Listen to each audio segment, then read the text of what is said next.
Assalamualaikum warahmatullahi wabarakatuh. Perkenalkan, nama saya Resto Bojanur Aji, NIM 43020200051 dari kelas 3B Manajemen Dakwah. Mata kuliah Manajemen Masjid Islamic Center. Saya di sini akan mempresentasikan sebuah video untuk mengerjakan UAS yang pertama, yang nomor 1 yaitu pengertian masjid dan Islamic Center. Yang kedua, perbedaan pengelolaan secara klasik dan modern. Dan yang ketiga, kegiatan yang menarik masyarakat untuk ke masjid. Masjid adalah rumah tempat ibadah umat Islam atau Muslim. Masjid artinya tempat sujud. Sebutan yang berkaitan dengan masjid di Indonesia adalah musola, langgar, atau surau. Istilah tersebut diperuntukkan bagi bangunan menyerupai masjid yang tidak digunakan untuk salat Jumat, iktikaf, dan umumnya berukuran kecil. Selain digunakan di tempat ibadah, masjid juga merupakan pusat kehidupan komunitas Muslim. Kegiatan-kegiatan perayaan hari besar, diskusi, kajian agama, ceramah, dan belajar Al-Quran sering dilaksanakan di masjid. Bahkan dalam sejarah Islam, masjid turut memegang peranan dalam aktivitas sosial, kemasyarakatan hingga kemiliteran. Selanjutnya, pengertian Islamic Center. Islamic Center merupakan sebuah pusat keislamaan. Dalam bahasa Arab, Islamic Center berarti markas al-Islam. Nama Islamic Center ini pertama kali muncul di Amerika Serikat. Lebih tepatnya berlokasi di Washington, D.C. Hal ini disebabkan oleh banyaknya warga Muslim di Amerika dan keberadaan masjid-masjid. Fungsi Islamic Center di Amerika sebagai media pengembangan atau siaran agama Islam. Hal ini dibuktikan dengan banyaknya undangan yang ditunjukkan untuk para pimpinan Islamic Center di Washington, D.C. Undangan tersebut berisi untuk memberikan ceramah bagi masyarakat Islam di Amerika Serikat. Lebih menariknya lagi, banyak organisasi gereja yang meminta untuk ceramah tentang agama Islam.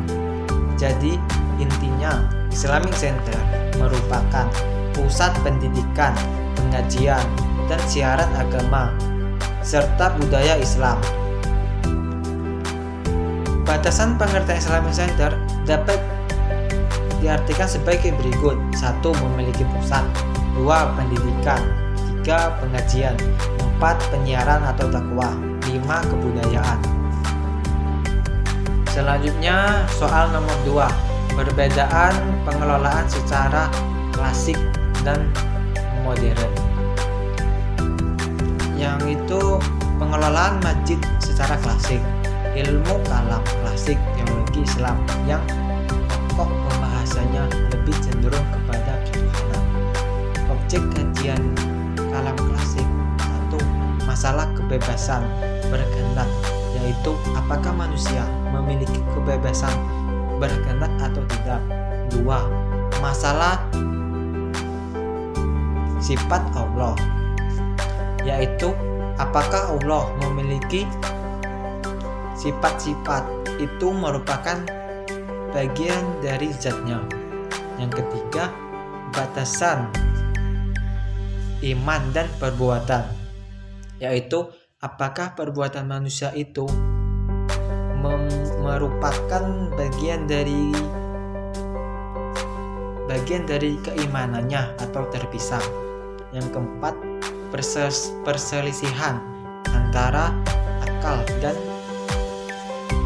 dan wahyu, yaitu apakah kriteria sebenarnya kebenaran itu akiko atau wahyu. Apakah akal menjadi pokok wahyu Pengelolaan masjid klasik dengan beribadah: 1. Ibadah, 2. Berzikir, 3. Salawat, 4. Ceramah. Yang selanjutnya, pengelolaan masjid secara modern. Secara modern yaitu yang membahas tentang masalah-masalah sosial di tengah masyarakat, peradaban, kulturasi, dan budaya, serta realitas sosial. Pembahasannya yaitu: 1. Dengan mengembangkan ilmu, 2. Dengan mengembangkan potensi yaitu secara keahlian, orang-orang yang mempunyai keahlian begitu. Yang ketiga, pengembangan secara penelitian, yaitu dengan meneliti atau menelusuri tentang masjid tersebut. Yang keempat, pengembangan ekonomi, dengan melihat keadaan ekonomi masjid tersebut. Yang kelima, dengan cara diskusi, yaitu dengan berdiskusi di suatu masjid.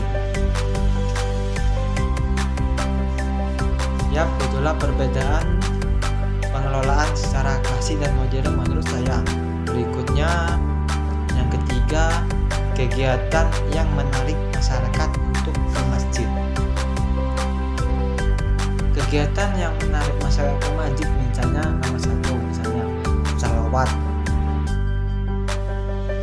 Yang kedua, kerja bakti menyambut hari raya. Yang ketiga, santunan yatim piatu. Yang keempat, maulid Nabi. Yang kelima, Isra Mi'raj. Kegiatan ibadah di sini merupakan sholat, pengajian, zikir, tabligh.